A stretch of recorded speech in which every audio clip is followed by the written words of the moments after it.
Okay, good morning, everybody. I have an announcement. Some of you know that Susie's not here today because she has COVID. So I don't know how long she'll be out, but you'll have to deal with me. Okay? I don't think that'll be too hard, will it be? No? You said it would be? Okay.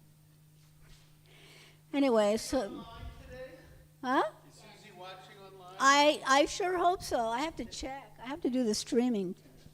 Because if I don't have somebody use the microphone, usually Oh no, I'm I checking. get the evil eye No, from I the rear know. of the Well, class. you won't get it from me, but I'll check. Good morning, everyone.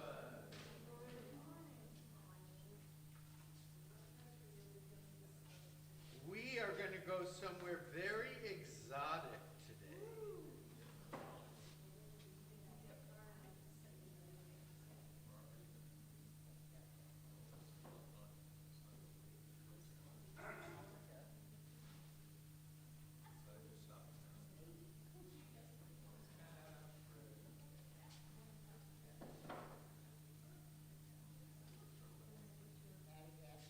Yes, ma'am.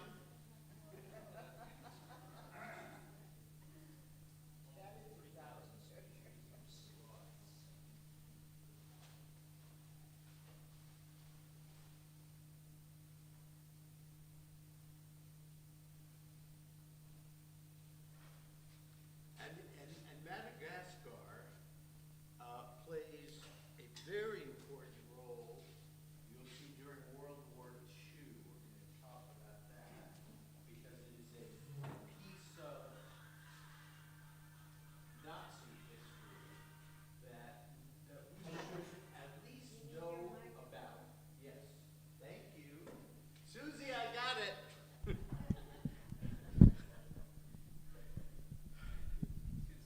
Okay, that's a lot better. All right.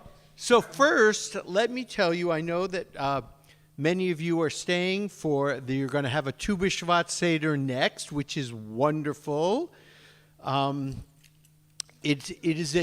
not going to be able to join you. I'm sorry. I have students right after this, but I'm sure Rabbi Alexander is going to do an absolutely wonderful job. I'm leading our Tu B'Shvat Seder on Friday night, and then followed by we have a Shabbat dinner. Yes. So it's a very nice addition to our tradition. It's interesting, and it's very nice. Especially because as Jews, we don't have a whole lot going in the winter. We don't have a lot of holidays. We don't have a lot of stuff in January and February. So Tu B'Shvat is a nice addition to have something to do. Okay, so everyone enjoy your Seder. It's going to be very interesting and very nice. All right, today we are going to Madagascar. And as you can see, Madagascar is an island, a large island off the southeast coast of Africa. So the people of Madagascar, there are a number of different ethnic tribes and ethnic groups who live there. And the largest grouping of those ethnic groups are called the Malagasy people. Malagasy, Malagasy. And they have a centuries-old belief that they descended from Jews.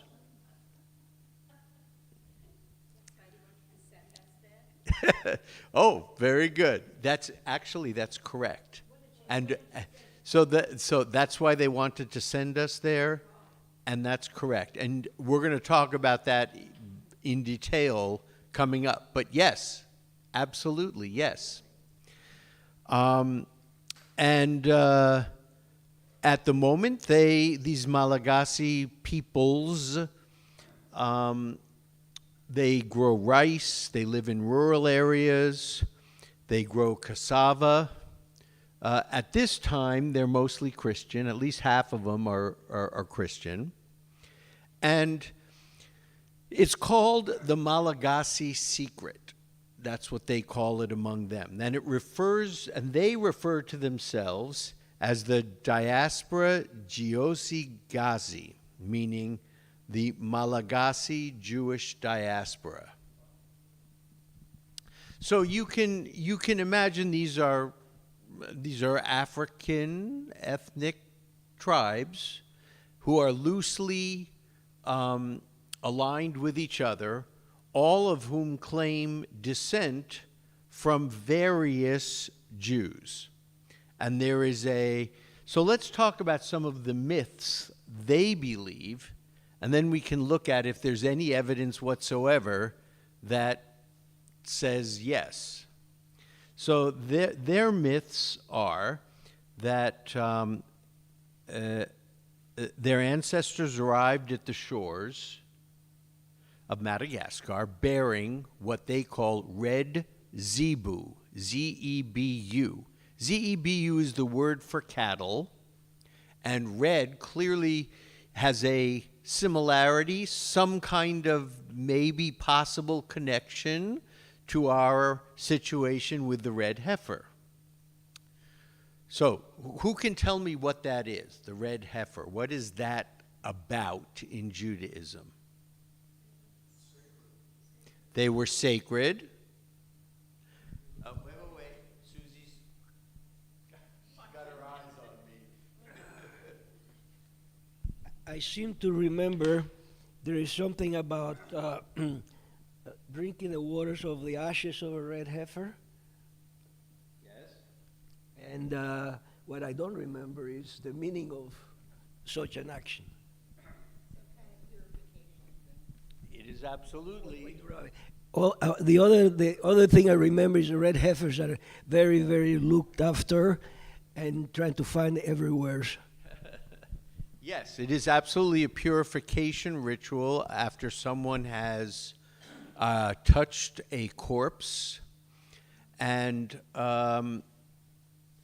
so the ashes, the red heifer, the ashes, it was burned, and the ashes were drunk in a mixture in order to purify that individual and cleanse them ritually.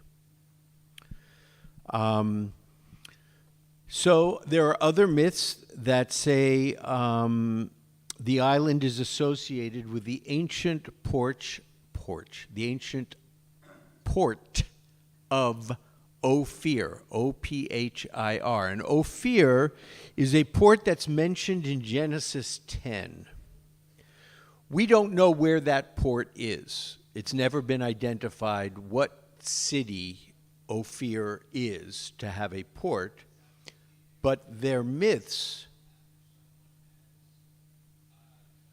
Rosalie, can you turn that down just a little bit for me, please? Sorry. Thank you. There are myths among these people that that Madagascar itself is associated with the ancient port of Ophir. There's also a myth that the rosewood that was used to make Solomon's temple came from the lowland forests of Madagascar. So remember, when Solomon builds his temple, when Solomon builds the temple, God's temple, I should say, when Solomon builds God's temple, for its time, it was supposed to have been magnificent. It is then, as we know, destroyed by the Babylonians, and then the second temple is rebuilt when the exiles come back from Babylonia in 538, and the temple that the exiles rebuild pales in comparison to Solomon's temple. Solomon's temple was supposed to be amazing. The temple that you see all the time in representations and in figurines at the gift store, etc., that's Herod's temple. That's Herod's remodeling of the second temple. And so Solomon's temple was said to have beautiful, fine wood and accessories. So there is the myth among the peoples that the rosewood that Solomon got because because Solomon purportedly sent ships to go along the African coast and get beautiful things for his synagogue, for the great temple. Okay. There is one tribe among these Malagasy people called the Merina, and their royal line says that it has descended from Jews who were exiled by Nebuchadnezzar after Solomon's temple was destroyed. And there's another people who claim that their ancestry to Moses. And then there are other tribes who claim their ancestry from one or more of our 10 lost tribes. So how did our 10 lost tribes become lost?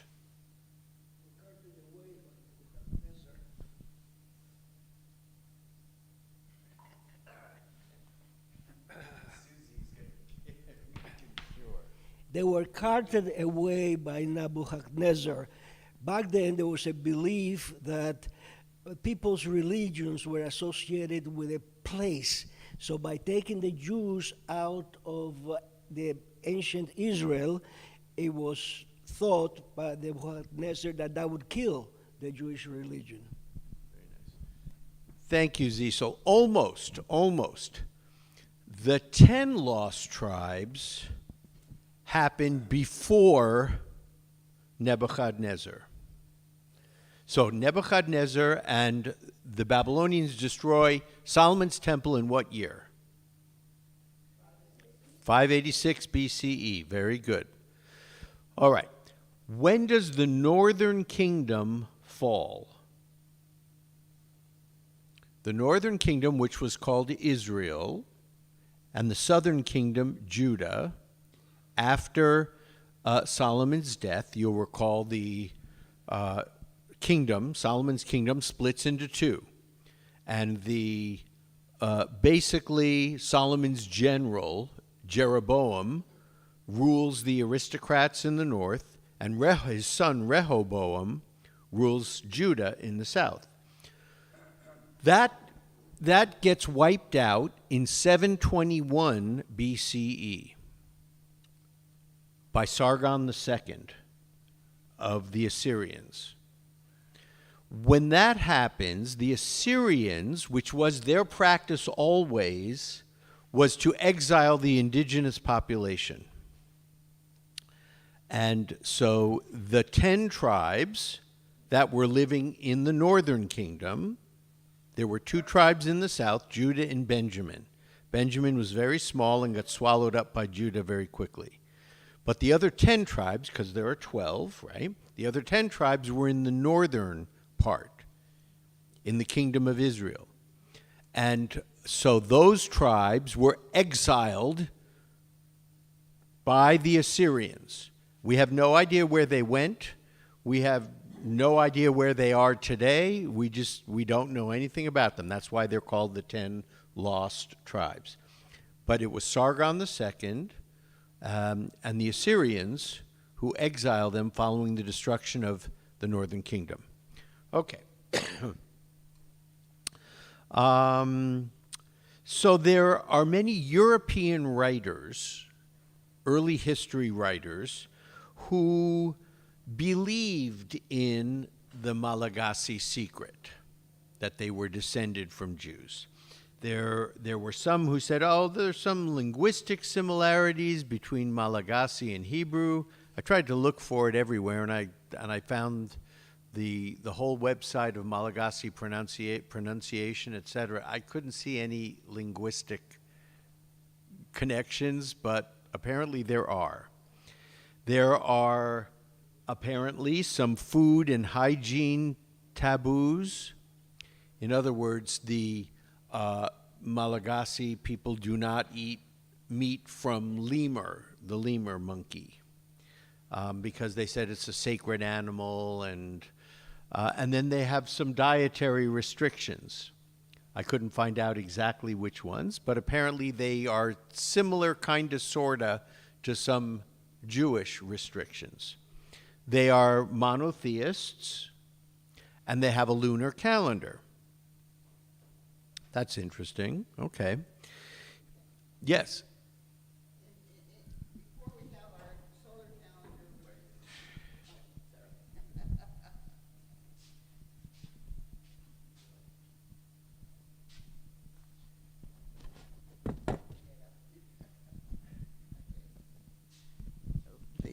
I've studied the history of the calendar. Okay. Okay, most cultures around the world, the thing that was most noticeable was the phases of the moon. So most cultures, early cultures, had lunar calendars. We have it in the Muslims have it, the Chinese have it. They have the lunar. It cycles with the moon because it was the most noticeable. It's the solar calendar starts with probably the Romans, what we perceive as a solar calendar. Thank you very much. Yes, that's correct. Many, many ancient civilizations followed a lunar calendar.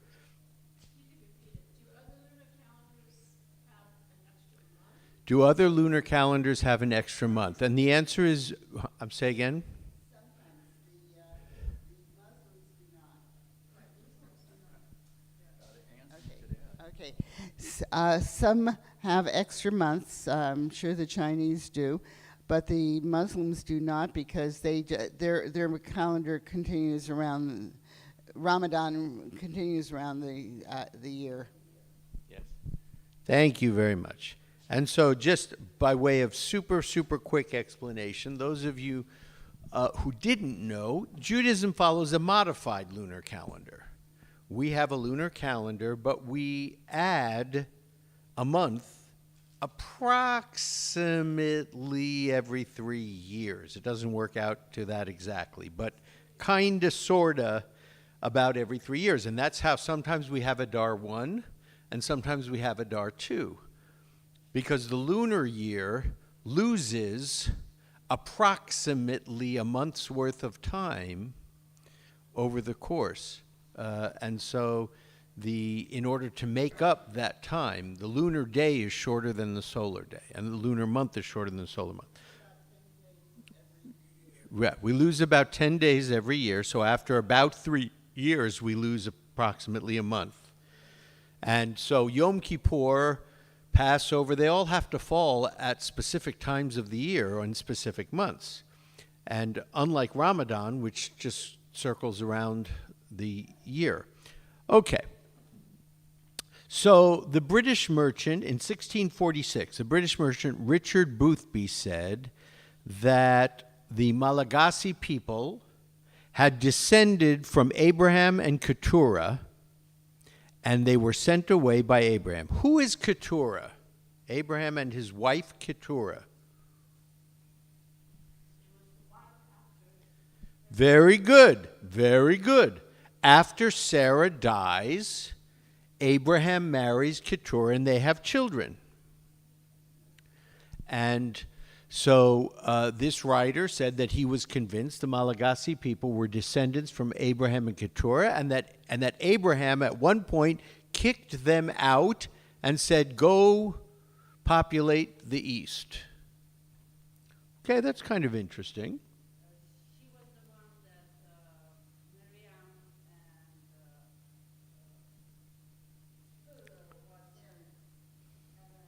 were talking about, and Miriam So the point has been made that she was the one that Miriam and Aaron were talking about, after which Miriam gets inflicted with a skin disease. You'll remember that in our story, Miriam goes out and she goes out apparently into the middle of town with everybody listening, and she calls out Moses, and she says, "Who do you think you are? You think God only speaks to you? God speaks to me too. And furthermore, you shouldn't have married the Cushite woman."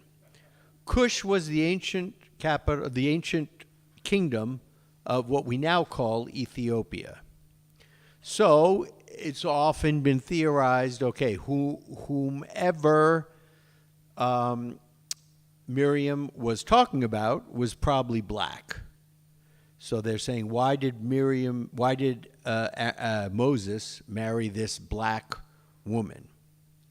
Well, Zipporah was Midianite, which means she would have had very, very, very dark skin.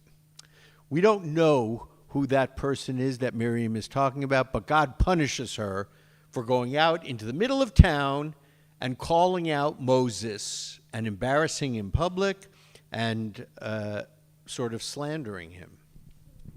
All right. In 1822, there was another English writer, Samuel Copeland, and he wrote that ships sent by Solomon to get materials to build the temple along the southeast coast of Africa, it makes sense that some of those ships would have become shipwrecks. Not every ship that goes out comes back, right? And if they were shipwrecked, then they probably were settled along the southeastern coast of Africa, Madagascar. So it's very plausible that Jews could have found their way to Madagascar there. And which brings up something that I forgot to say earlier. So remember, one of the myths was that the Jews brought red zebu, cattle. Madagascar's an island, right? So how would cattle have gotten there? Somebody had to bring cattle, and apparently cattle is very big for them. At the same time, another British writer, Grand Didier, said that the Malagasy people practiced animal sacrifice. They had some funerary rites that were similar to the Jews, and they had a ritual very similar to the bitter water that we have. What was the bitter water?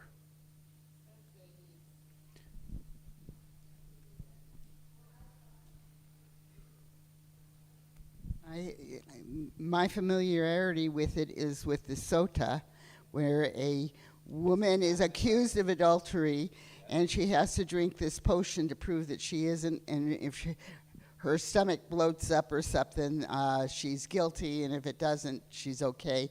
And I think it was a way to prove that she was okay, because it's not going to happen. Essentially, that's correct.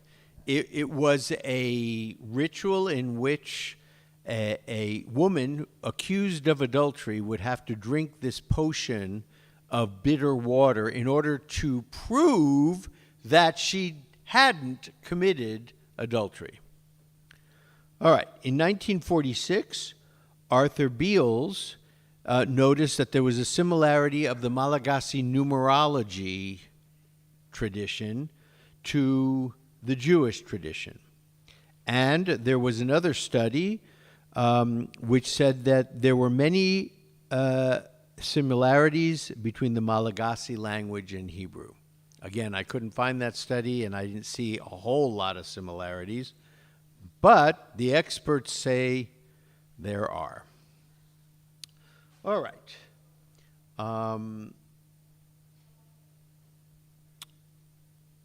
There are some archaeological pieces of information that might be kind of interesting. There's one area where they have a lot of cliffs and the writing on, with some writing on it, and the initial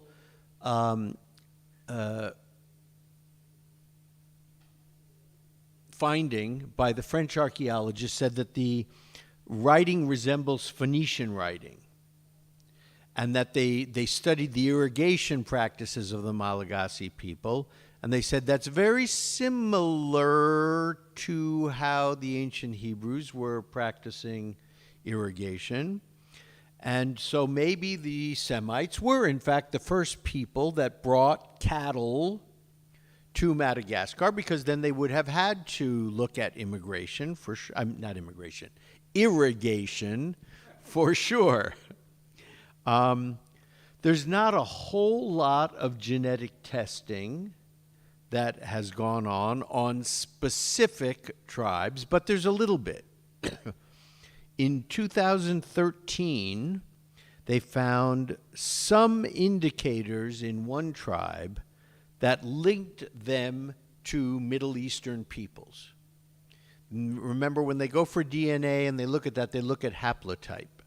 And they said that in the first case, the haplotype related to Portuguese Jews, Jews from Israel, and Jews from Palestine.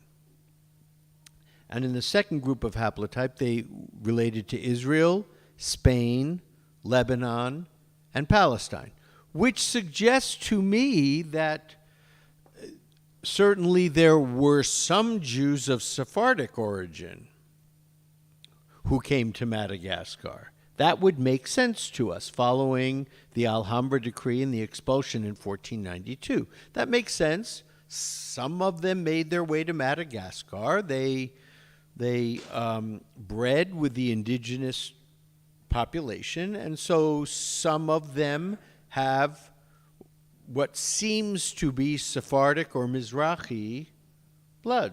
Okay, an origin. In the 17th century, the French governor reported that there was a group, this is between 1644, 1648 area, there was a group called the Zafi Ibrahim, and the governor felt that by talking to them, by observing them, that they were Jewish. Some of the reasons that he cited were they didn't know anything about Muhammad, so that clearly they weren't Muslim, and hadn't had contact with Islam, so they didn't know anything about that.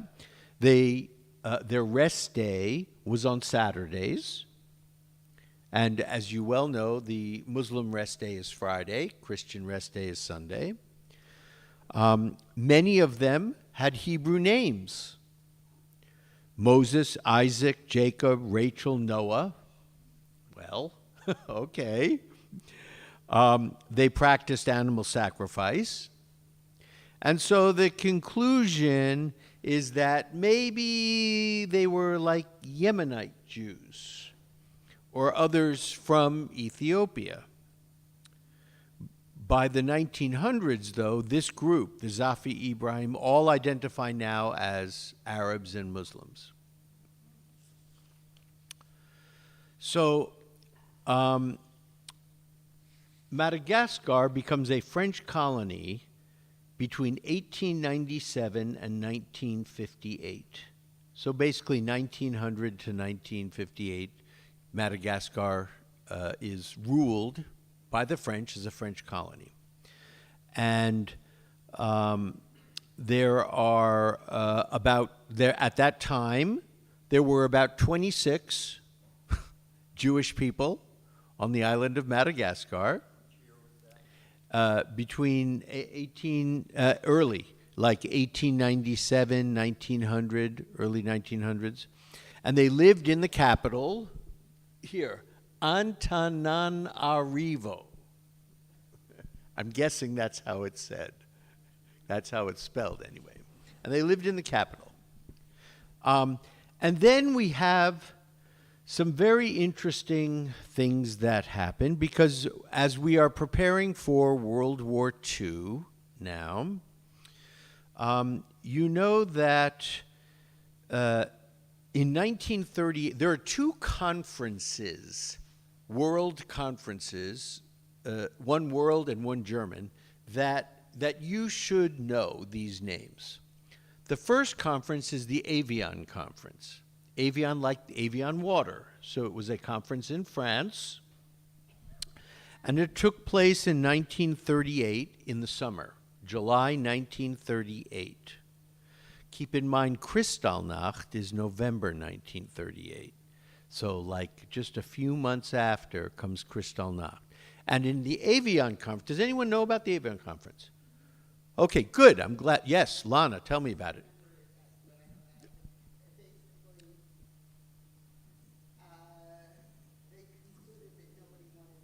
Good, very good. So Lana says basically they concluded nobody wanted the Jews. Yes, that's correct. So 1938 comes the Avion Conference, and 32 countries from around the world get together and they talk about the Jewish situation.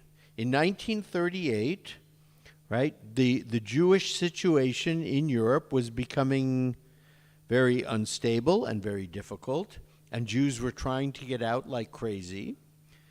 1939, we have the British White Paper. 1924 already, we had limited access to the U.S. from the Johnson-Reed Immigration Act. So, the Avion Conference, the world's powers come together and they say, look, the Jews of Europe need to be rescued. We need to get them out. How many will everybody take, and we'll get this set up and we'll get them out? None, none, none, none, none, none. Avion, France. So the world, including Roosevelt, declined in a big way to rescue European Jewry. Zisel.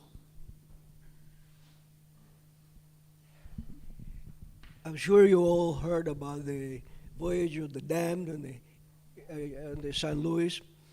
Well, the San Luis came to Havana. And of course, the Jewish community in Cuba wanted the people to come in. But guess who? The American ambassador sat on the Cuban government so that Cuba would nix the people come ashore. Thank you.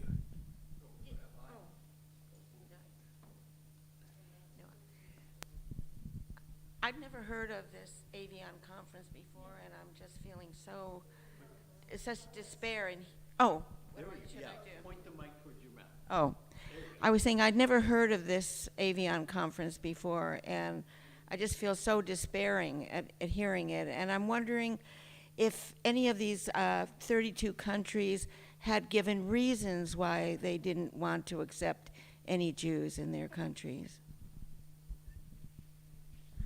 Basically, they said, we can't handle an influx of immigrants. We can't handle Jews coming in. The world was very anti-Semitic at that time, in general, and the U.S. was too.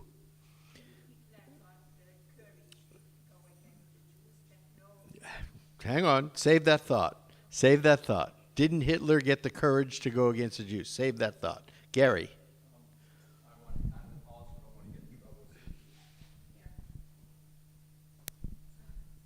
So it wasn't basically Roosevelt, you all right? Yeah. Wasn't basically Roosevelt, it was the State Department, which was very anti-Semitic, led by George Marshall.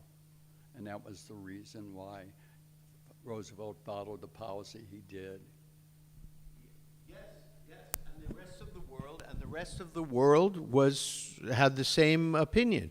Nobody wanted to deal with the Jewish problem.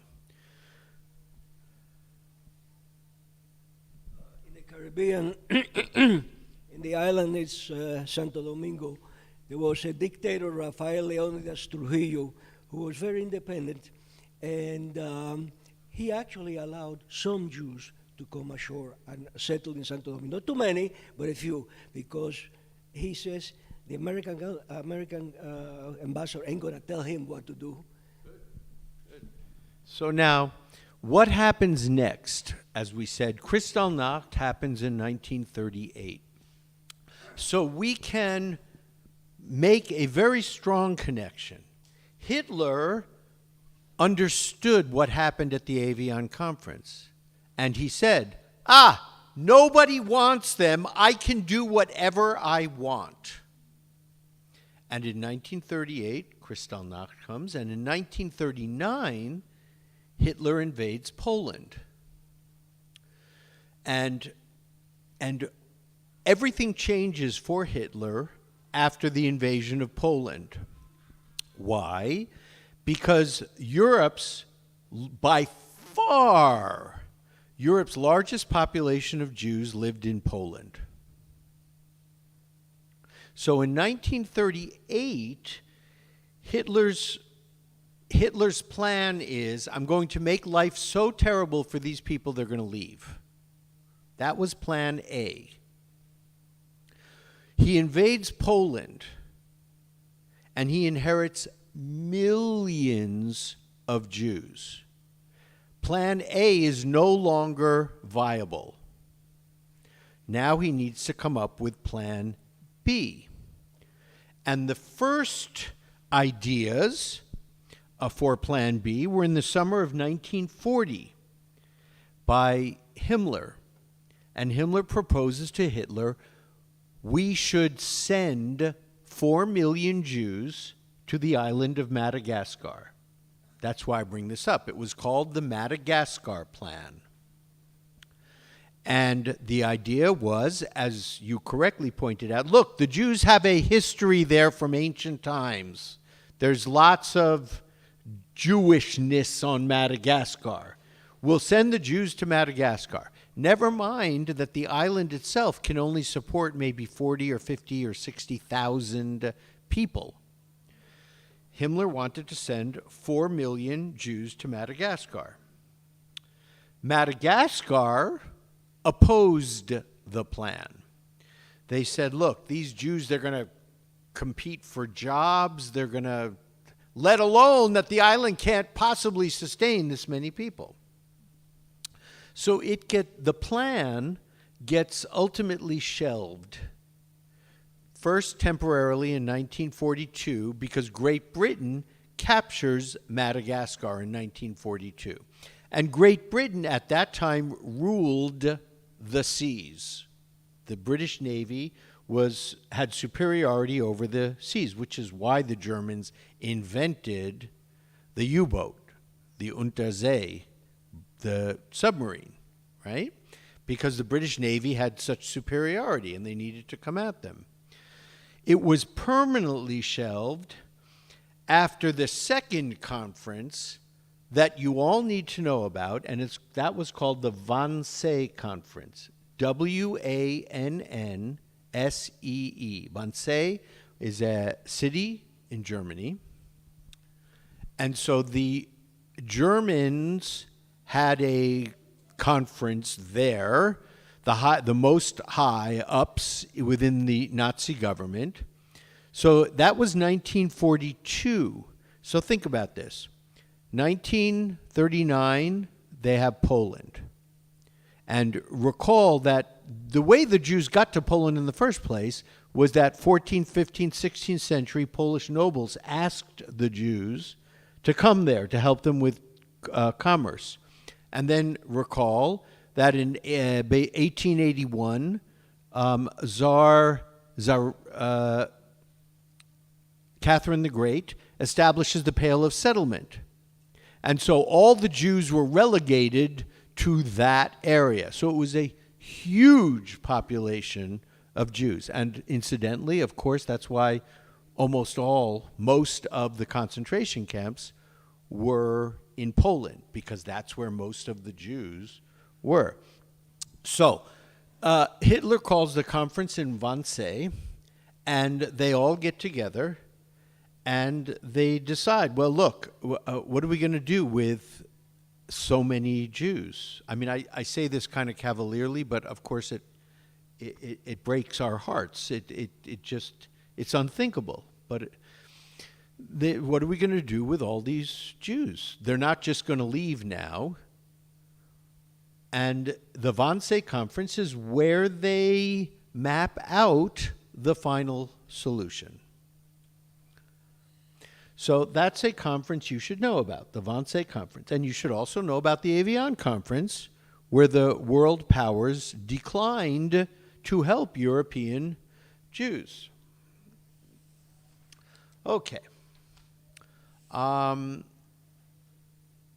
So today, there are about 120 Jews in Madagascar. They are all converts from the Malagasy people. So the Orthodox community, especially the Rebbe, sends a representative to Madagascar and says, we have to reach out to any of our people who have been lost in the, in the far out reaches. And they convince the Malagasy, these 121, that they need to convert. The Malagasy, by my research, were very non-receptive to converting. They said, we're already Jews. We don't need to convert. But I guess the representative was pretty persuasive to at least 120. So apparently these 120 have kosher food. I'm not sure how they get it. I tried to research that. I couldn't find out. I don't know how they get it, but it says they have access to kosher food. They have access to Shabbat services, and they're observant. I would expect they're observant because it was the Rebbe who sent a representative to convince them in Orthodoxy to convert. There's no synagogue presently. There's no mikveh, and there are no Jewish schools. So I presume, based on pictures and accounts, that these 120 meet in homes of the various people. They are apparently able to read Torah and study Talmud. So that would make sense. I'm sure Chabad sent some representatives, and good for Chabad. Good for Chabad, good for them. They reach out and find Jews wherever they are. Good for them. I have no problems with outreach from Chabad. And apparently they have Jewish learning classes every week. They attend Shabbat services every week. They read Torah and they study Talmud. So that is the state of Jewry on the island of Madagascar. But I thought Madagascar was so important because it played such an important part in World War II for us to know about that. If you didn't know about the Madagascar plan, now you know. That was Plan A. We're gonna make life so bad they're gonna leave. Okay, that's not working. Let's send them all to Madagascar. Okay, that won't work. Now we conquer Poland. Now we have a big problem. None of these other plans are going to work, and we have to come up with another horrible, horrible, horrible idea.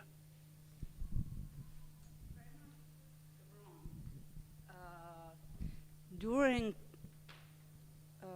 before the World War II and during that time when there was those, there were some ships from Europe, and they went to Palestine at that time, and British wouldn't allow them to embark in Palestine, and they took them to Madagascar to camp, and after a while they would allow them to go back. That's what my aunt, who lives in Israel, told me.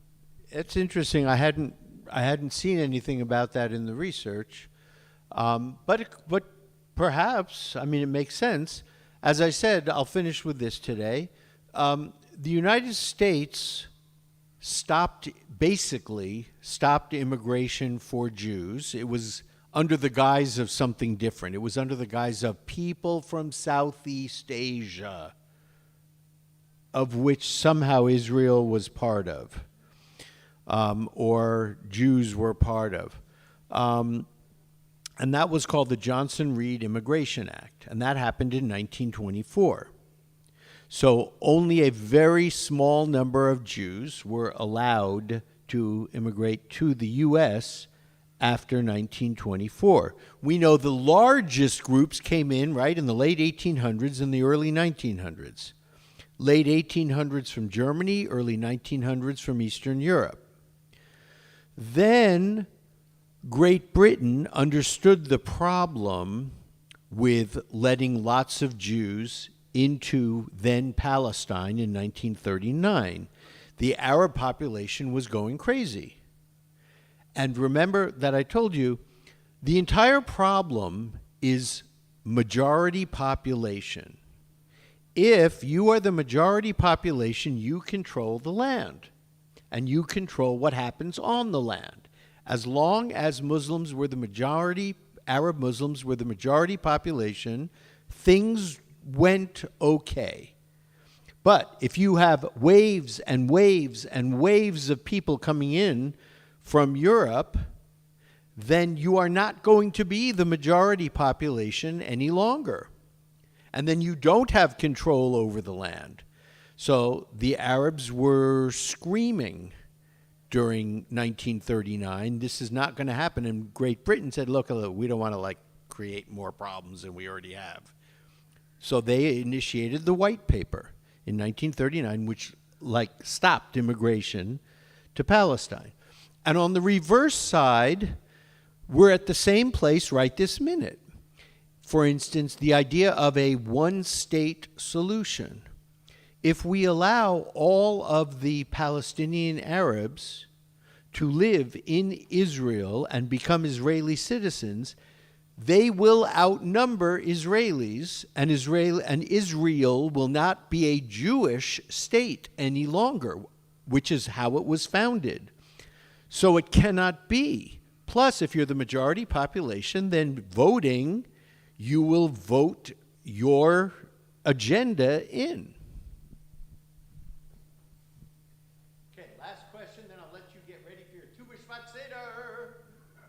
So I've had this discussion with a number of people of what you're talking about.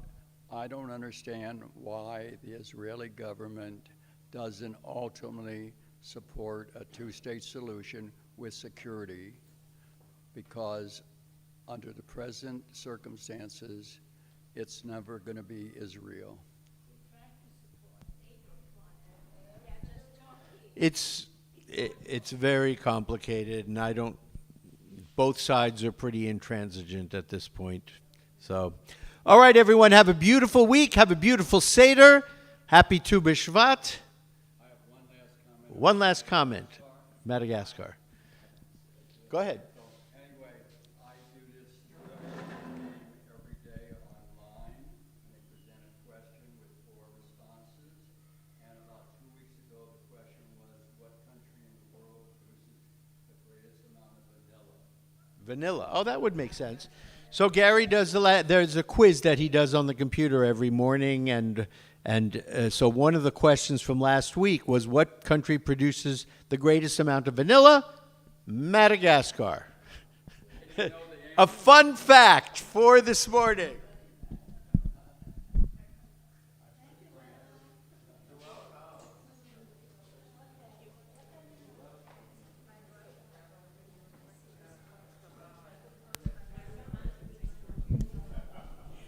Hi, I just want to say Monday, the Jewish Theater, 7:30 here. So please come.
Yeah, I wouldn't surprise me.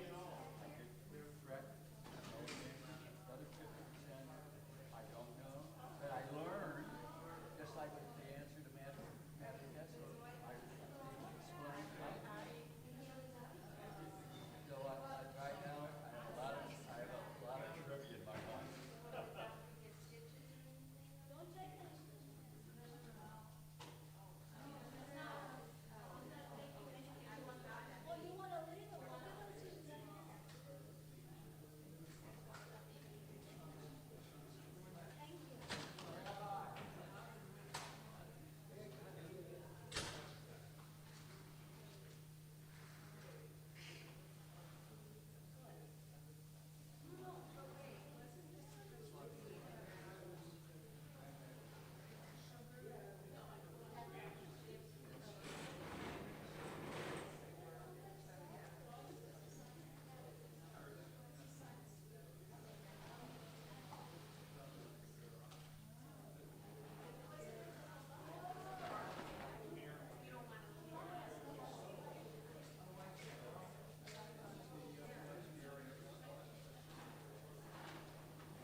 Hello, hello. People need to sit down for our program.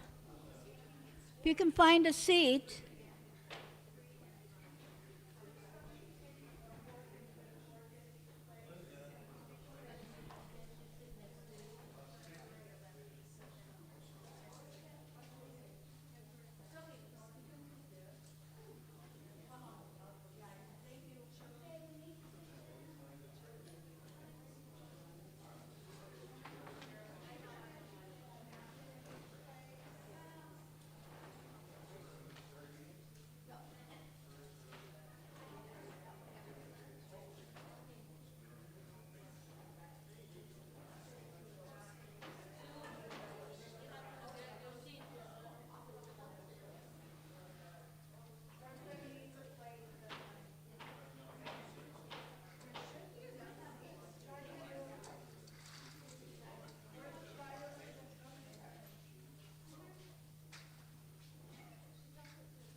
Good morning, everybody.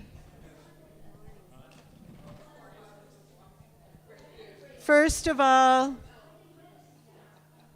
hello to everybody at home. If you have any raisins or nuts or grape juice or whatever, feel free to get it at home so that you can participate, or else just have your mouth watering for everything that's down here. Welcome. Welcome to everybody. Thank you for helping to make this happen. Thank you for bringing all of these delightful foods. How many people here, I know of one person who knows a lot about Tu B'Shvat Seder. How many people here who have actually experienced a Tu B'Shvat Seder before? Gentlemen, I'm going to make you sit in separate seats. So some of you have experienced a Tu B'Shvat Seder before. I'm glad that we're able to do that together this year. So I have a Tu B'Shvat Seder ready for us. but I want to first say the blessing for learning, because this is still learning. And we'll start from there.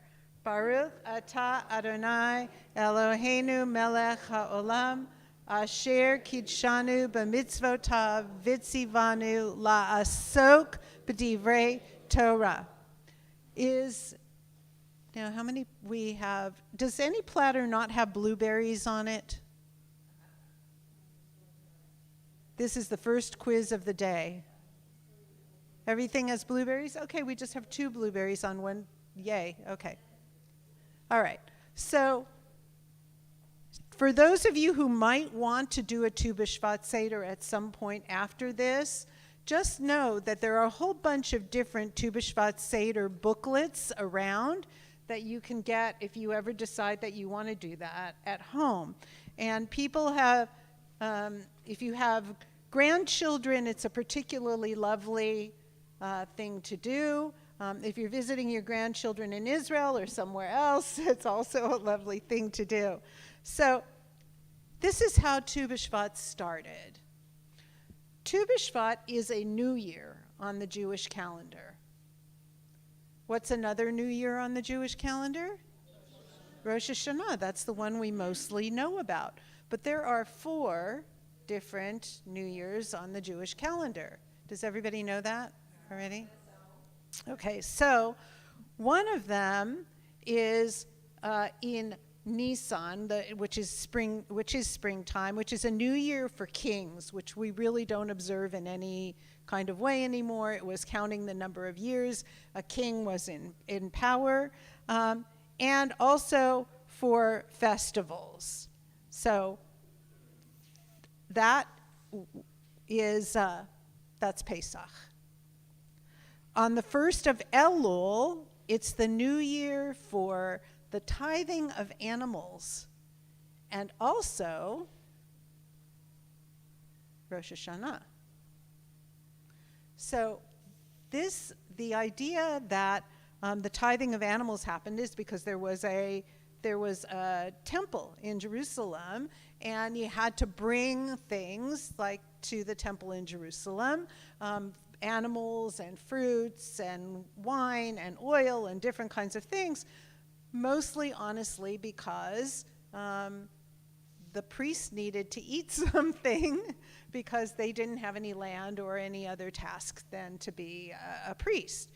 So that's a combination of things. So let's see. So then we have, actually it's Tishrei, because Rosh Hashanah takes place at the end of Elul, and Tishrei, the 1st of Tishrei, which is the new year for the year. We think that Rosh Hashanah is the first day of the year, right? The time when the world was created. It's our major new year. But the real first day of the year is Nisan, Pesach, because people used to have all these New Years at different times of the year. In Mesopotamia, for example, it was in the spring. So Pesach is one of the New Years in the spring, not because we are Mesopotamian, but because people who lived in similar areas seemed to have New Year's at the same time. And then we have this one, Tu B'Shvat, the New Year of the trees. And it was a new year that was supposed to give thanks for everything that grew on a tree, and to give thanks for the fact that trees shaded people and guarded people. If there were wars, people would make sure to try and be behind trees, which is, by the way, the reason the Jewish National Fund started planting all those trees. It was in order to be protection when people were being attacked. So then it became much more. But over time, Tu B'Shvat became a mystical holiday as well. And that's where the Seder comes into play. It became a holiday for thanking God for all of these things, particularly the 7 species that grows in Israel itself, some of which we have on this plate, and we'll talk about that in a minute. But also to recognize, as the mystics said in Svat, that everything living has a role with people, and that everything living should be acknowledged and cherished. So we sit here today, tonight is when Tu B'Shvat starts, carrying out a very old mystical tradition to have this Seder. Sephardic Jews, by the way, also have a Seder on Rosh Hashanah, just so that you know. So we're going to get started with the actual Tu B'Shvat Seder, knowing that it's one of 4 that we have during the year, and we'll get started. And then we can ask some other questions. So if somebody could help and come pass out our Tu B'Shvat Seder. And this is a booklet that doesn't have any of the texts in it that we study. So really we do go page by page. So I will impress upon you that we should stay on our pages like I always do. So everybody, only one more thing as we get ready to celebrate here. Each of you has a spoon. You don't have anything. Here, take my. We'll get more spoons. I will. There's some more forks over there. Here. May I have those forks, please? You don't need a spoon. I've got a fork. Okay. All I want to say is, since this is now in current Judaism an ecological holiday, where we talk about the value of all the things in our world that need to be protected, trees, growth, all those things. What I'm going to ask you to do when you serve yourself, when it's time, I'll tell you when it's time to get whatever it is. When you serve yourself, please use your fork or spoon to take the things out, or else we would have had to put like 50 different spoons in all of this. So hope that that's okay, that you'll use that, or gently pour it, or whatever. Yes, so don't use your fingers. So would somebody be willing to read the first page where it says Tu B'Shvat, the Jewish Arbor Day? Thank you. We can't do it. I'll just tell them what you said after you said it. This New Year, trees was first referred to in the Mishnah, a commentary on the Torah. The rabbis created a holiday as a way of determining the age of fruit trees.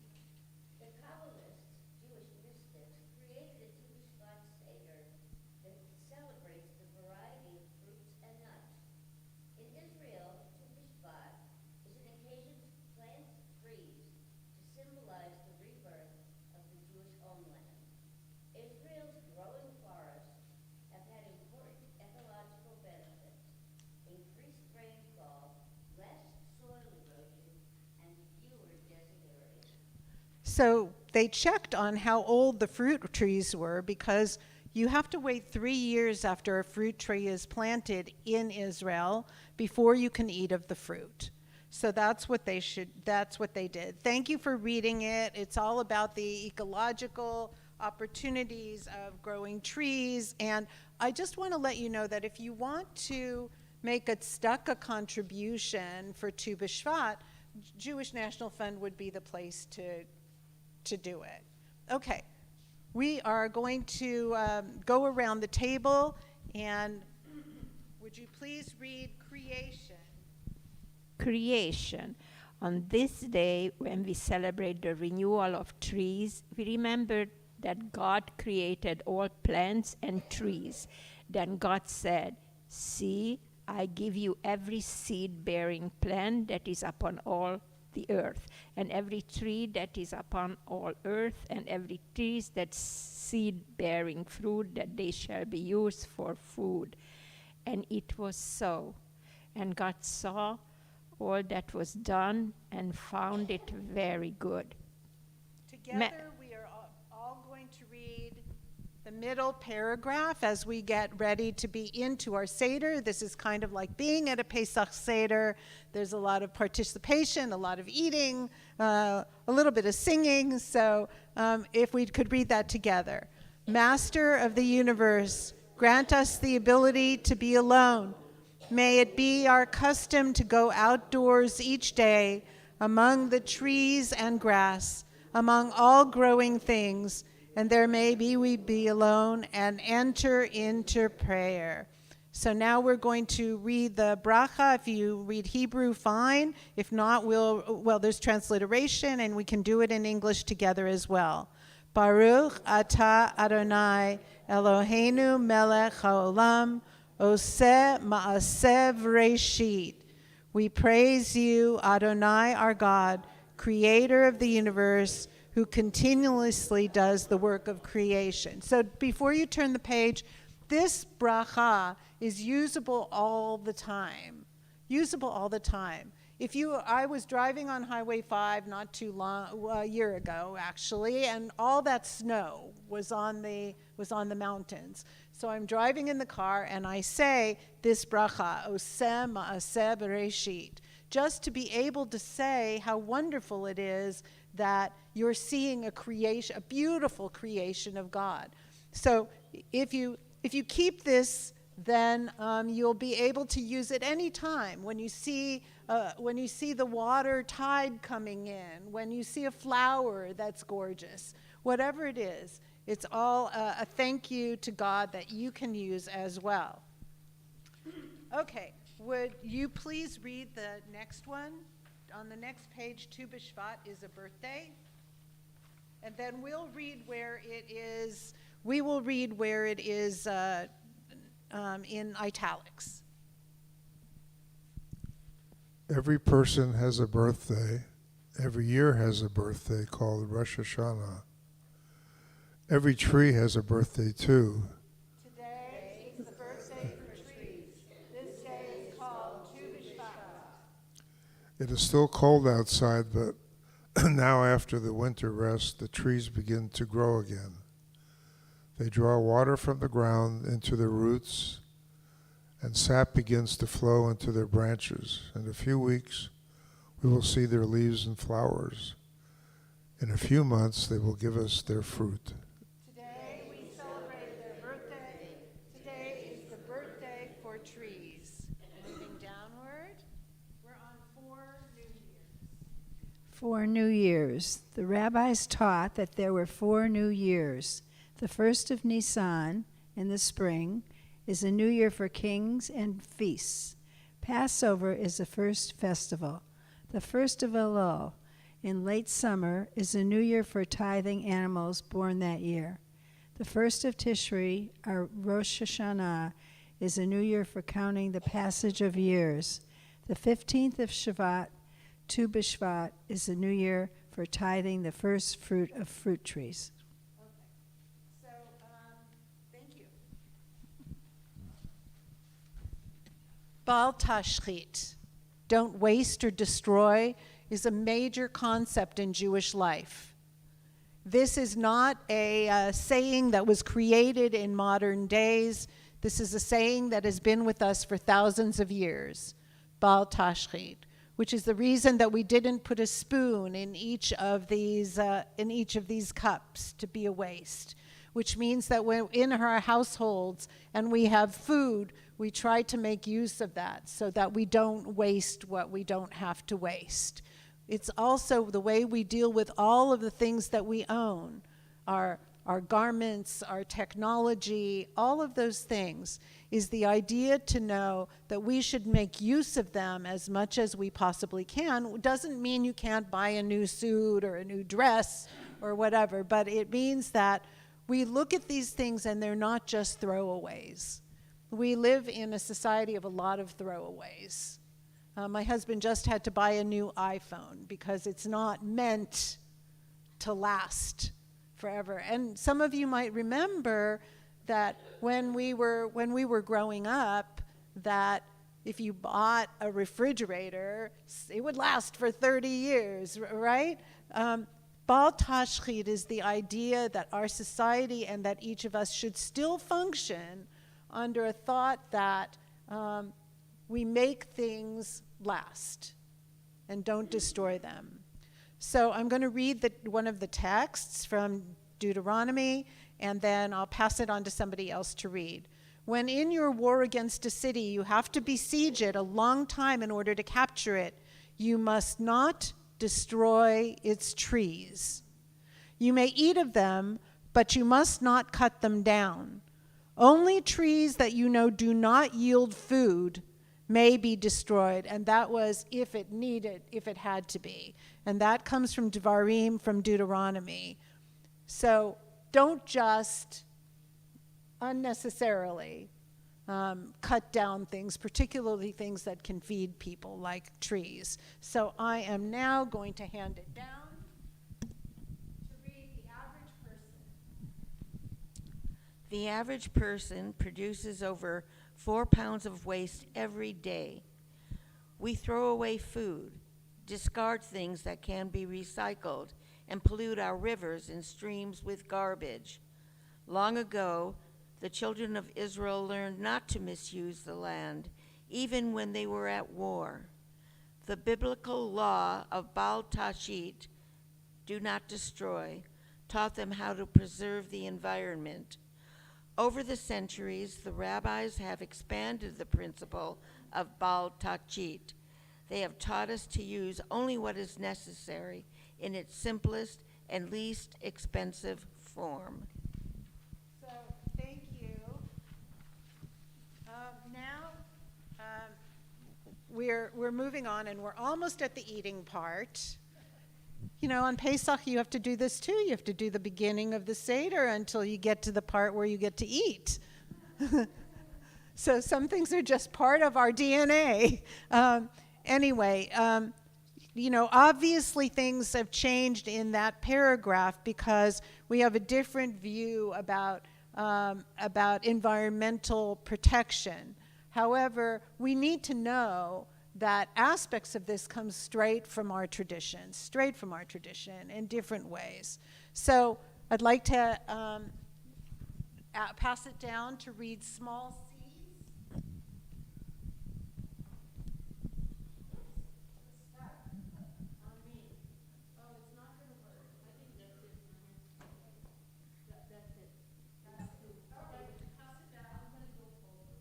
Maybe you can get up and do it?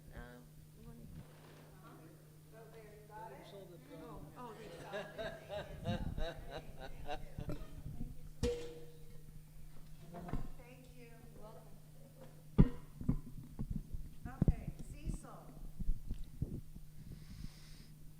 Small seeds. Sorry. Small seeds. Judaism teaches us to draw hope from our collective ability to shape a better world through our everyday actions.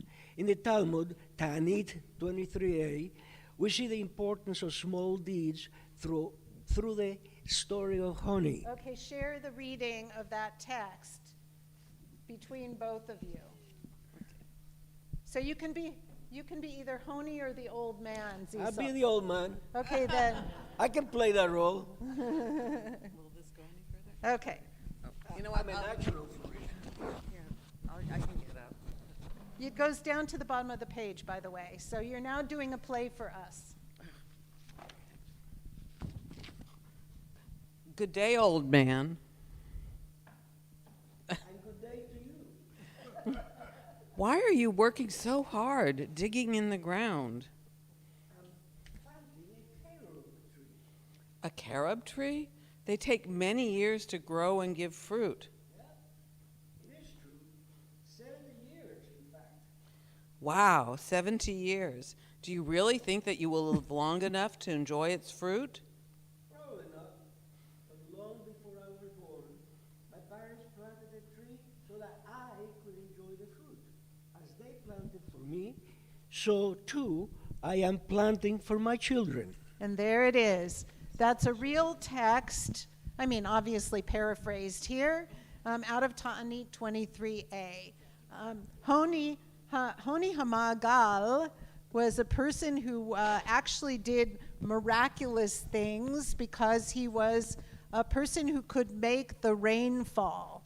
You know, I don't remember the name of those people who do that in farms and things like that, but he would go and he would create a water circle and then pray and do different things, and rain would come to the community. Honi is also the person who falls asleep like Rip Van Winkle. Have you ever heard that story of Honi?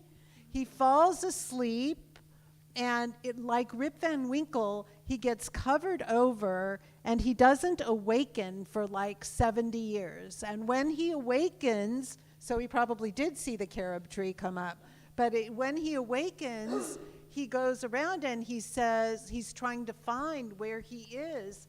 And it's quite a poignant story because he goes around and he says, are my children here? You know, is my family here? Where's my house? All of those different kinds of things, none of which he can find. And he finally comes across somebody and who's actually with the carob tree, and talks to that person. And the person says, yes, my grandfather, Honi, planted this tree from a seed, and then he disappeared. And then Honi knows that he has moved a couple of generations, but that he's actually seeing his own grandchild now making use of the carob tree. So you could always look it up. You can Google Honi and get some great stories, or I could bring it to you. Now it's very important that everybody pour a little bit, just a tiny bit. We have 2 big of cups here. This is only just for a taste, a tiny bit of the yellow juice. And please pass it around as quickly as you can, but only a sip or 2, please, because we need it a couple of times. You can give it a little bit more than that. No, okay, mine. So take a look and tell me, why are we using the light-colored grape juice at this time? Oh, good, you're pouring so nicely, everybody. Thank you. That's very nice of you. Don't forget to get grape juice for yourself if you're pouring. Okay, just leave it now. I have a little bit. Everybody's got over there. We're fine.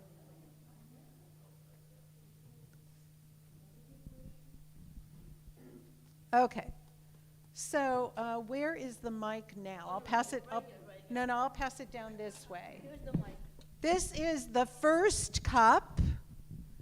It's supposed to be white wine for renewal of trees. We're not saying the bracha yet. Let's read together. Now it is still winter time. In many places, snow is on the ground. So our first cup of wine or juice is white. Okay, would you please read the story of the wagon driver's blessing? Yes, Rabbi Wolf Zittelmeyer was an innkeeper. Put it next to you so they can hear. Let go. Okay, go ahead. Okay, thank you. Start from the beginning. Okay, Rabbi Wolf Wittelmeyer was an innkeeper in a village. A Jewish wagon driver entered and asked for a glass of wine.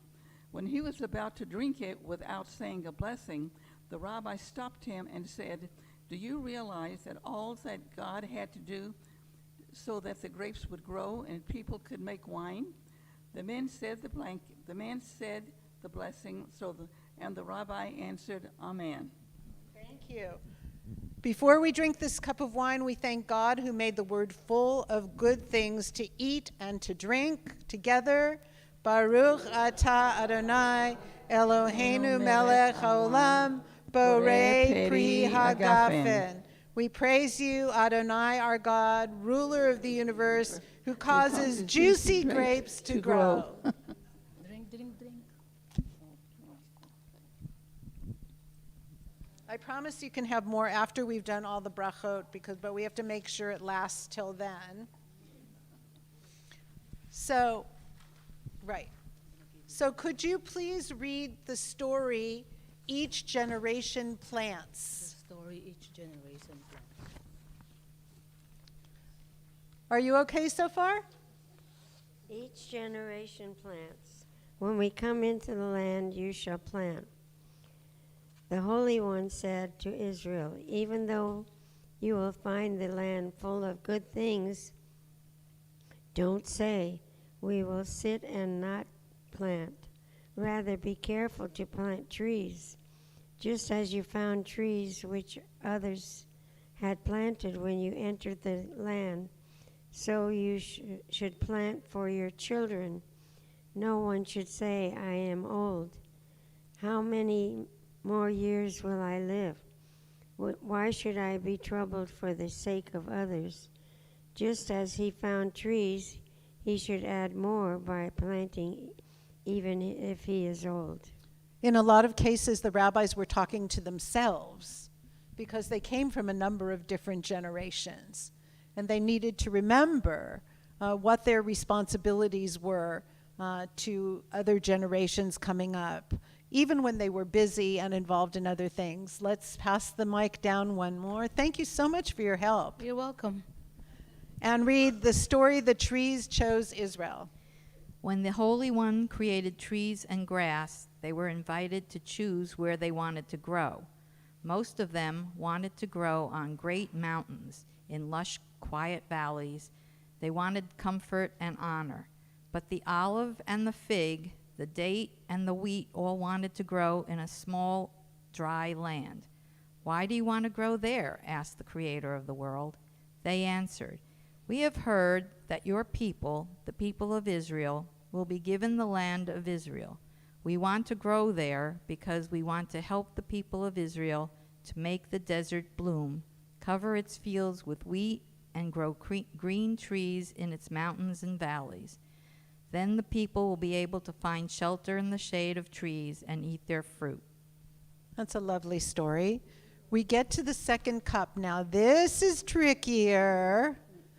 You need to put a sip of the yellow grape juice along with the red grape juice. Okay. So if I can walk around and help too.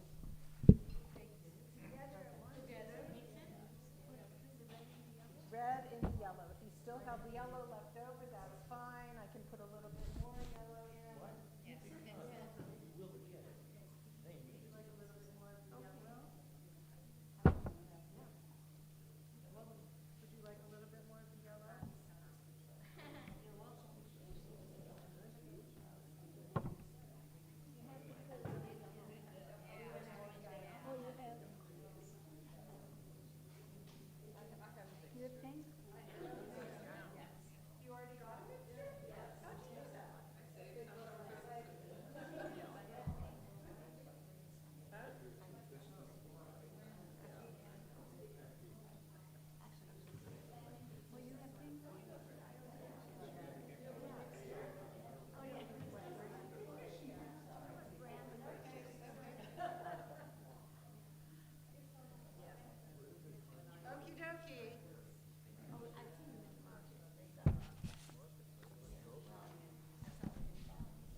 Gets warmer.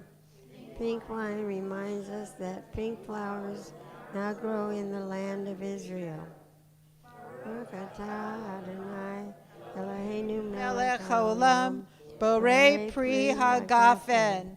We praise you, Adonai our God, ruler of the universe, who causes juicy grapes to grow. Oop, I didn't get any yet. Yes.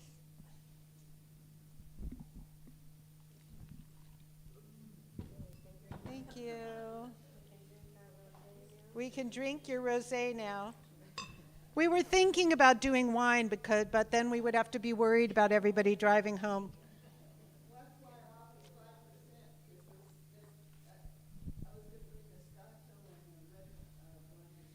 They're only 5%. All right, next year.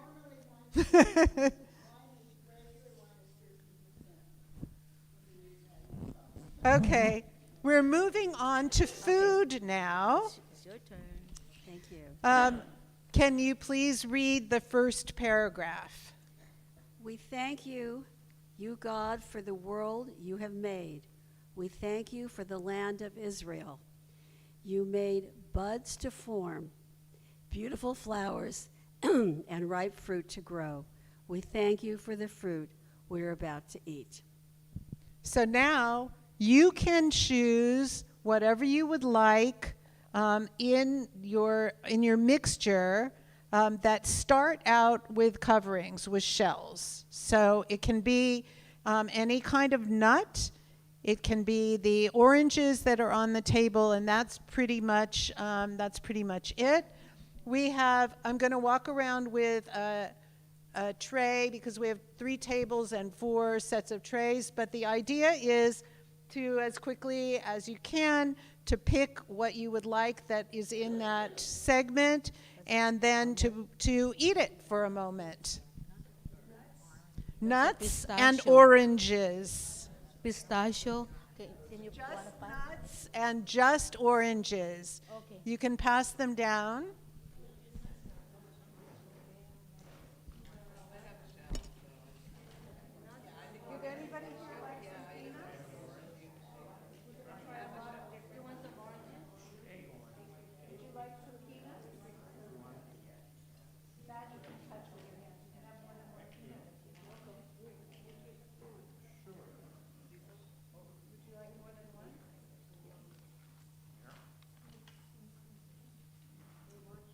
May I pass that down? Or you got to get it first? Can you hand me the walnuts when you're done, please, so I can finish them? Thank you. Would you like some walnuts? Would you like some walnuts? Here, I'll use the fork.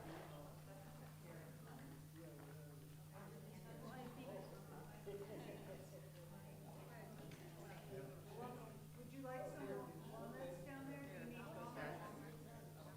Pistachio? When you're done with that, can you give that to me as well? I'm finishing the table. Oh, good. Yes, I'll give them some pistachios and some almonds. Okay. Would you like some pistachios? Not yet. Tell me when. Not for this. Would you like some walnuts?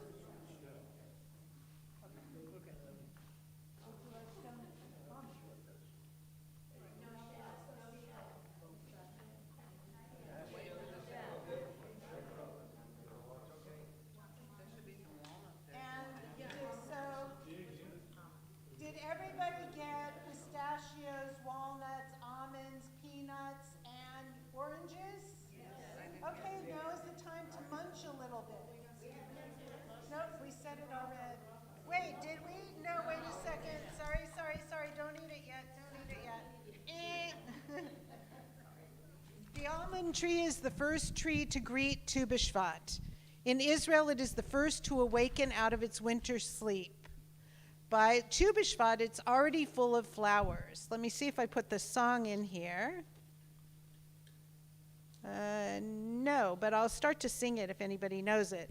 Ashkedia porachat v'shemesh bazorachat tzipurim merosh kol gav mivasrot shebo hechad Tu B'Shvat higia chag ha'ilanot Tu B'Shvat higia chag ha'ilanot. It says the almond tree is planted and blooming, the birds are flying around, and Tu B'Shvat is here. Now let's say the bracha together. Baruch atah Adonai Eloheinu melech haolam borei pri ha'etz And we say Shehechianu because it's our first one. Baruch atah Adonai Eloheinu melech haolam Shehechianu v'kiyamanu v'higianu lazman hazeh. I stole yours. And now we'll do it in English. We praise you, Adonai, our God, ruler of the universe, who causes trees to bear fruit. We praise you, Adonai, our God, ruler of the universe, for giving us life, for sustaining us, and for enabling us to reach this season. We can. You want to sing? Shehechianu, v'kiyamanu, v'higianu, lazman hazeh, shehechianu, v'kiyamanu, v'higianu, lazman hazeh, shehechianu, v'kiyamanu, v'higianu, v'kiyamanu, v'higianu, v'kiyamanu, v'higianu, lazman hazeh, Yana vikimani vigianu, shechi, yana vikimani vigianu, shechi, yana vikimani vigianu, lazman hazeh. Now I'm going to say lazman hazeh, and you're going to go lazman hazeh, lazman hazeh, lazman hazeh, lazman hazeh, lazman hazeh.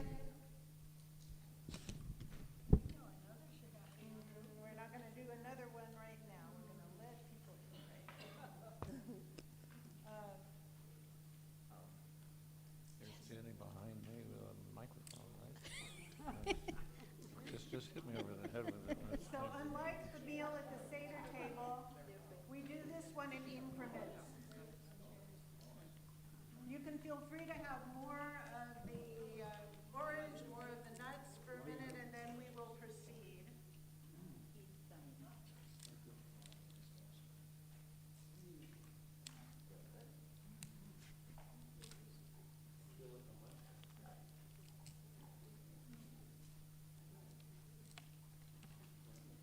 You can't talk while you're eating, although your mouth is full.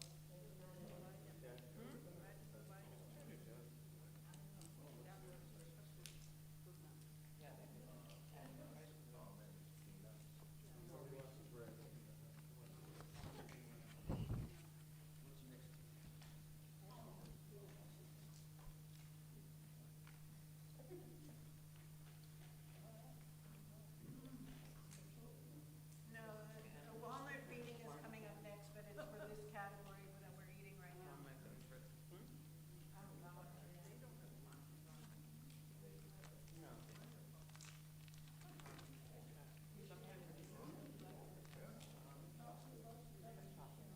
What are you liking?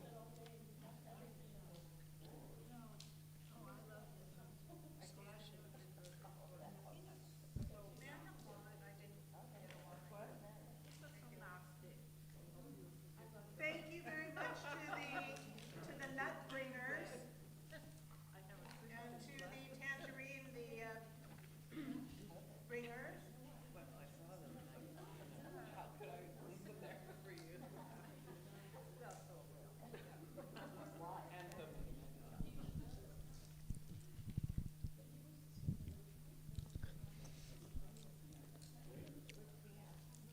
As we are cracking our nuts and eating them, I'll read this for you.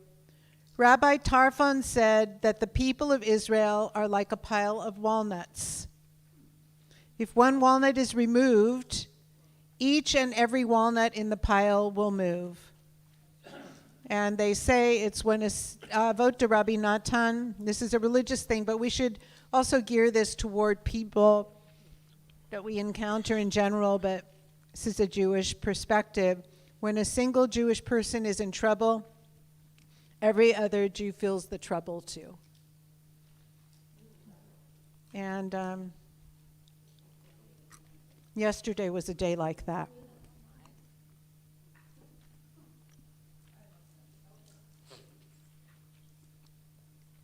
Tell me when you're done with nuts.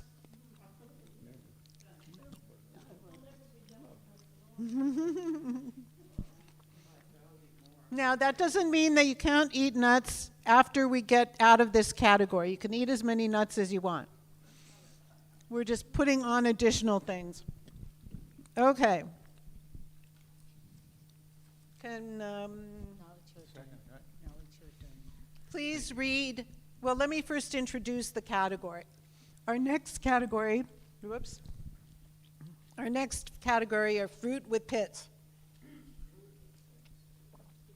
In Israel, the fruits with pits that grew naturally were dates and olives, but you can have dates. I think we have dates and olives. And is there any other pitted thing there? No. Is this cherries? Oh, and cherries. Dates, olives, and cherries. So go ahead and read about the date palm, please. Israel is like a date palm. The date palm tree, tamar, is a very important tree because every part of it can be used. Every part is needed. So it is with Israel. Each community, each person, each child is important. Everyone is needed. Okay. So now let's also do for the olive tree, since we've got several different kinds of olives here. And Warren, will you read the olive tree? Hope for all. The olive tree was always a sign of hope. Long, long ago, there was a great flood. Water covered most of the world. Noah brought animals onto his ark to save them. When the rain stopped, Noah sent out a dove to see if there was any dry land. The dove came back to him toward evening, and there in its bill was a leaf, and it picked from an olive tree. Then Noah and his family knew that they would soon be able to leave the ark. Which is how the olive tree gets its reputation for being the sign of hope and possibility. So, start to pass around. I believe that we made room for 2 cherries for every person, and 2 cherries for every person. That's what I think we did with all of these cups and plates, and we can move them around because, yeah. So let me make sure that I get that to everybody. And please also then take the dates and olives that you want. We haven't said the blessings yet. We haven't said the blessings yet.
Apricots. You can put the apricots too. Thank you. Pass around the apricots as well.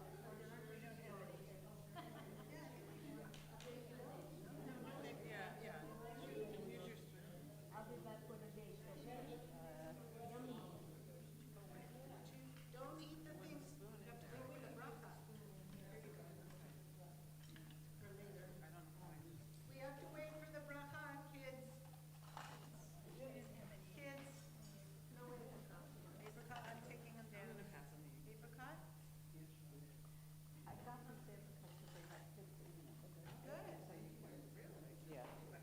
unusual. I was surprised. I've never seen that.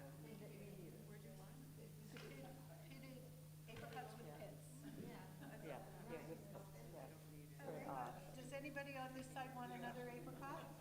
I'll have an apricot.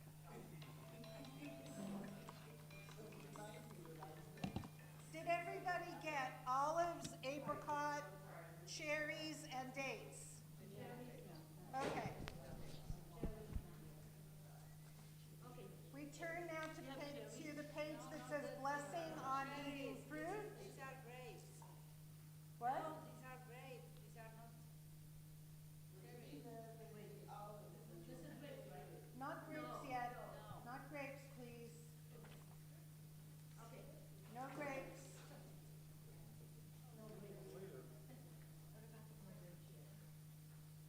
Not yet. Not yet on the crackers. We're on the page blessing on eating fruit. The second kind of fruit we taste has a hard pit inside.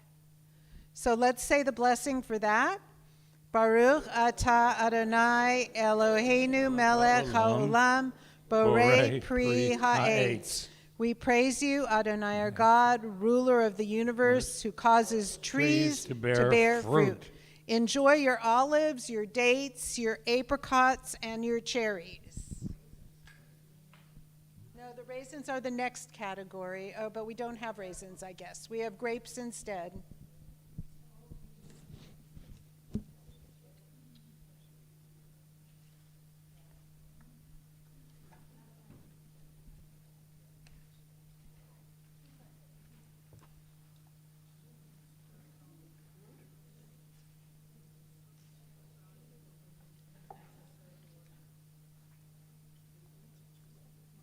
These apricots with the pit are really good.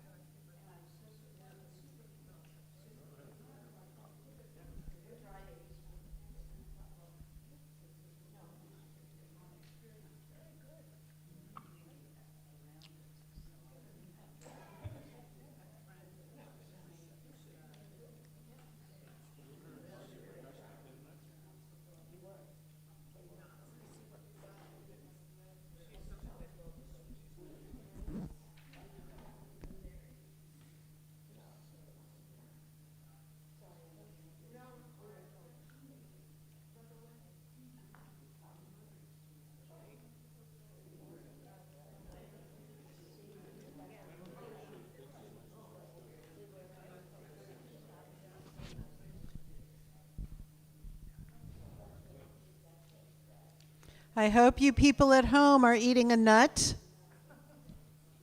or a cherry or a date with a pit in it. Or what else were we eating right now? Oh, and olives that you can eat them with or without a pit at home, don't worry. Check your refrigerator, I'm sure you might have some. Susie, we hope you're feeling better. How are you doing?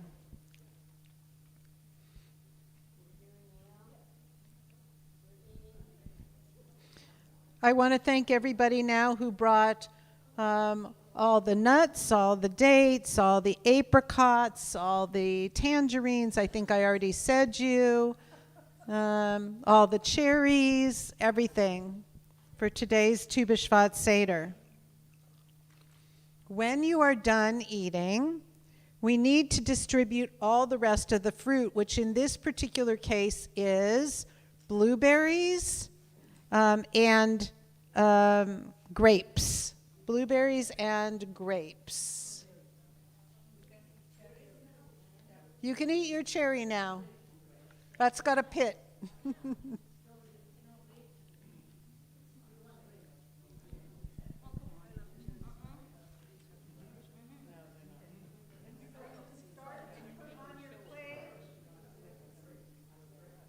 You can start to put on your plate a grape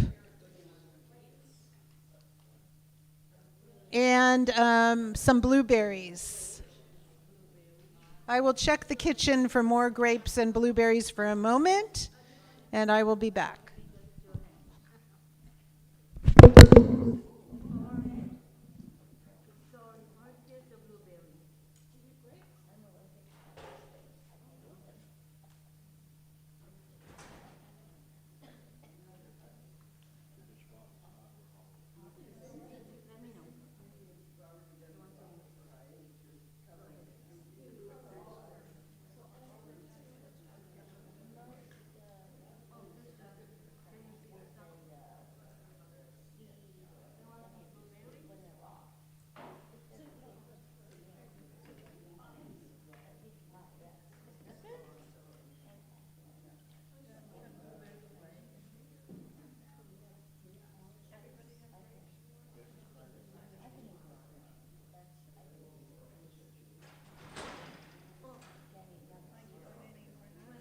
Did anybody not get a cherry? Who wants a cherry last time around?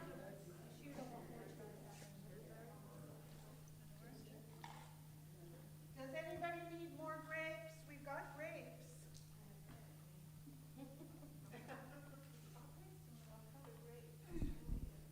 Red and green.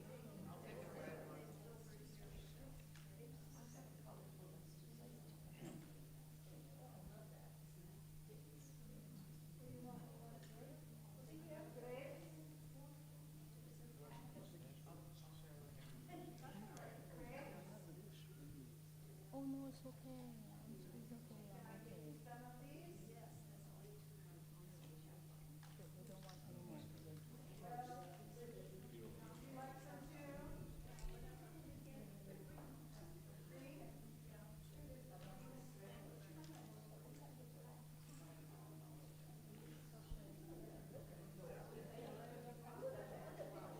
I have 5 cherries left. Going, going, gone.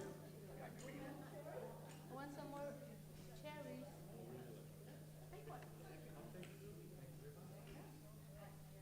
Anybody else for a cherry?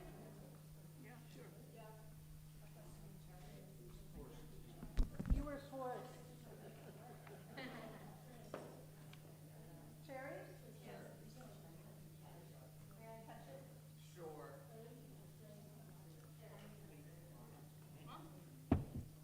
We have leftovers of dates and a number of different kinds of nuts and some of those delicious apricots. Okay, onward.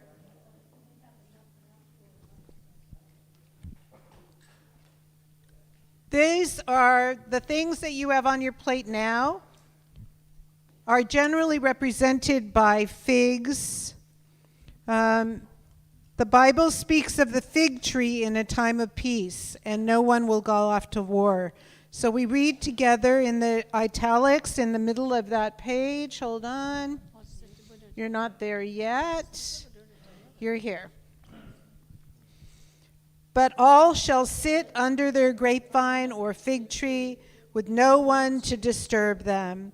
We'll say this blessing and we will eat the blueberries and the grapes and think about our hope for a time in which there will be no slaughter, no war, no kidnapping, no horrible things that happen. Baruch atah Adonai Eloheinu melech haolam borei pri ha'etz. We praise you, Adonai our God, ruler of the universe, who causes trees to bear fruit. Enjoy blueberries and grapes and whatever else you still have on your plate. And you can pretty much now have anything that's on any of these platters, except for the fact that we are going to still have crackers and some more grape juice. Not yet. Not yet. No.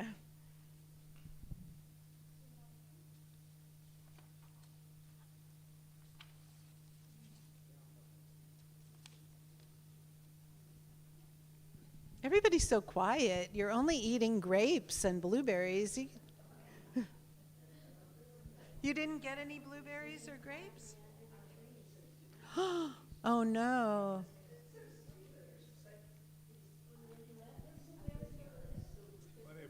Anybody else want more blueberries?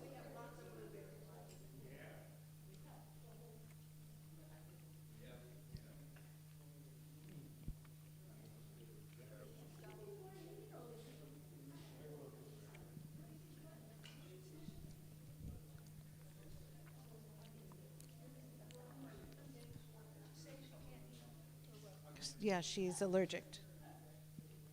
Okay. What time is it? Uh-oh. We'll speed it up. Could you please pass crackers around to your various plates?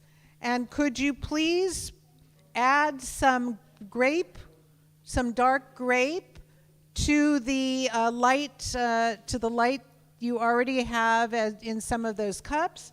We also still do have a little bit more of the light grape to go into your cup if you want that. Anybody for light grape juice?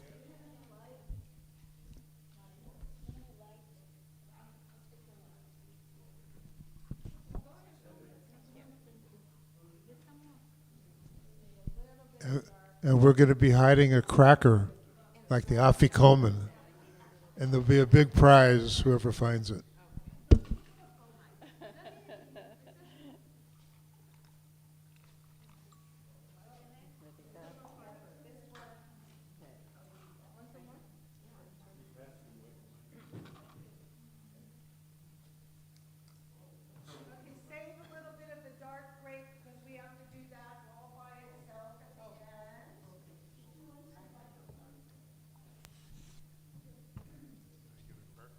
Together we read at the top. Does everybody have crackers now? I don't. May I have one? Thank you. If I'm going to say a motzi, I may as well have a cracker.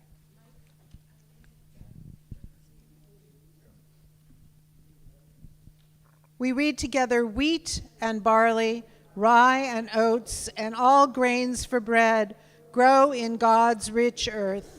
Baruch atah Adonai, Eloheinu melech haolam, hamotzi lechem min haaretz. We praise you, Adonai our God, ruler of the world, who brings forth bread from the earth. And we read together now about the third cup, because it's springtime and it mixes together. Red wine reminds us that in the land of Israel, the first spring fruit is ripening. Strawberries, melons, and apricots are picked. Red flowers cover the ground like a blanket. Baruch atah Adonai, Eloheinu melech haolam, borei pri hagafen. Eat your cracker. This is yummy.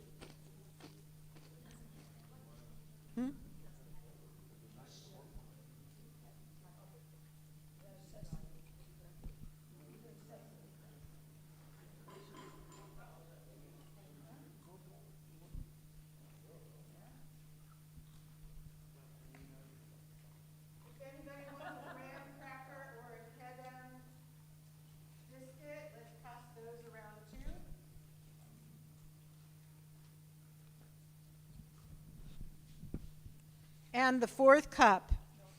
So try to take enough sips of your lightened grape juice so that we can do a dark red cup of thankfulness.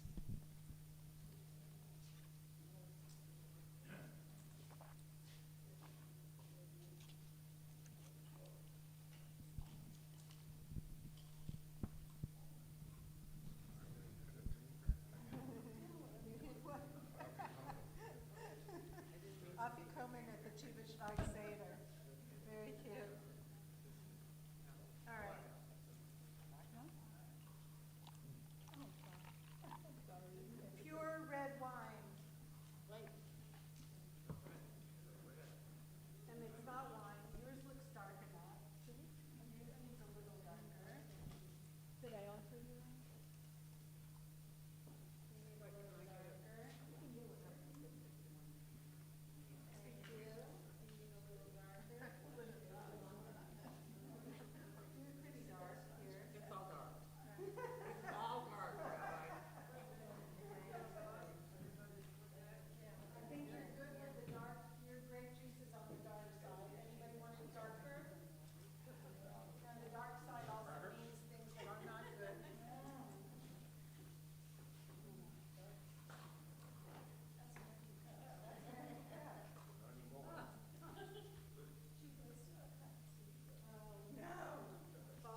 Okay, I get it. Next year, if you're doing a Tu B'Shvat Seder, you need wine, not grape juice. So we are very grateful for the grape juice that was provided.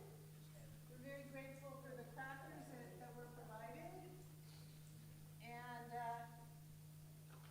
we'll go on now with the fourth cup, and we'll sing it. But first, let's read in summer. In summer, the flowers are in full bloom. Field and tree give their fruit. We drink this darkest red cup of wine with thanks for the richness of God's land. Baruch atah Adonai, Eloheinu melech haolam, borei peri hagafen.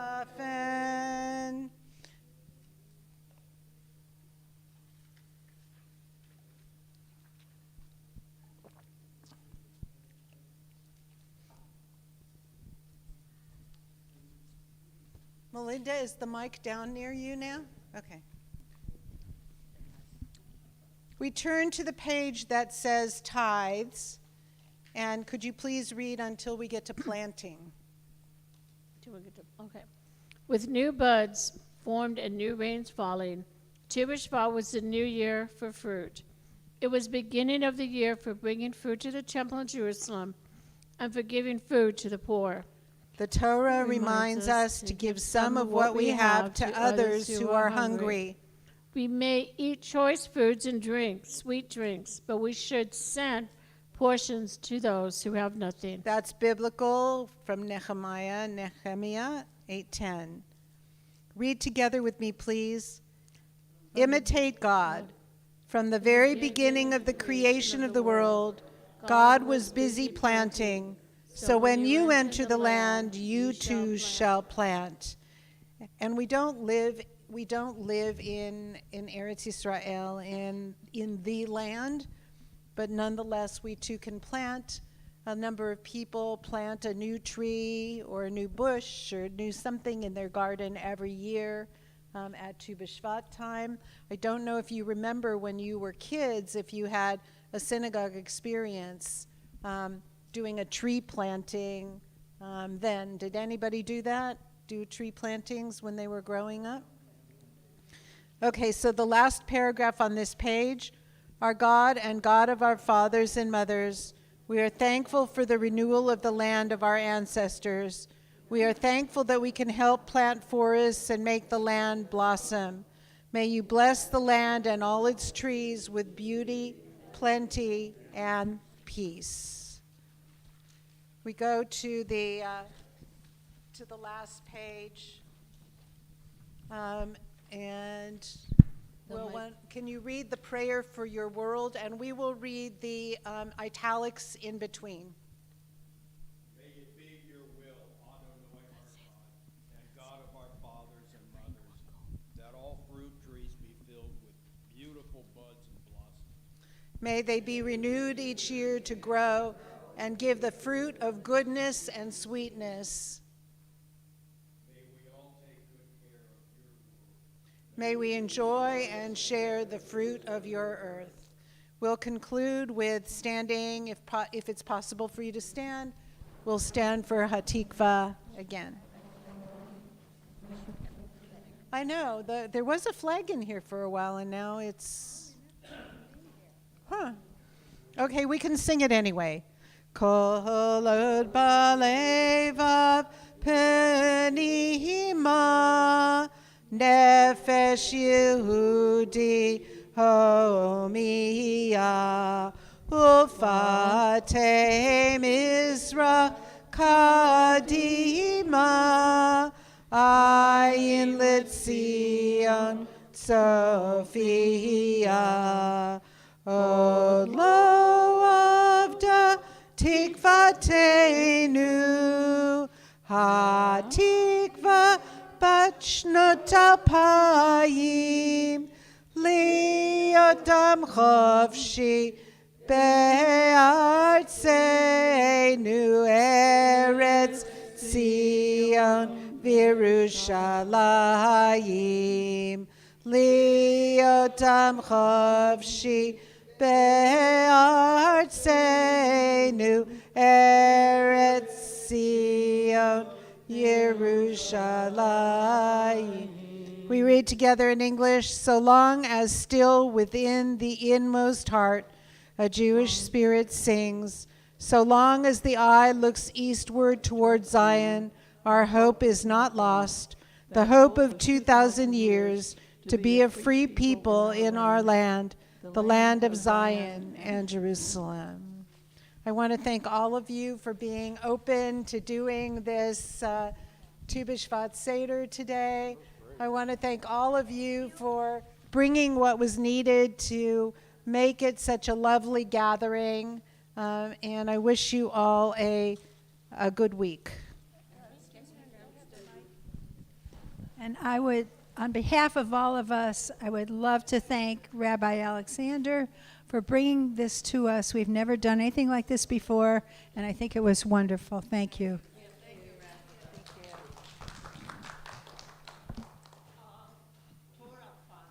We are honoring Rabbi, so please sign up.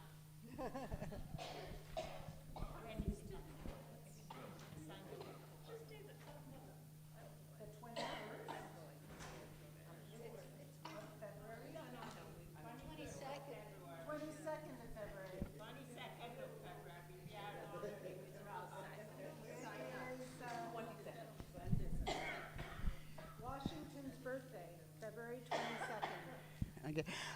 Just to let you know that the Torah mantles in the Torah mantles in the sanctuary represent the 7 species that we were using today in the Seder.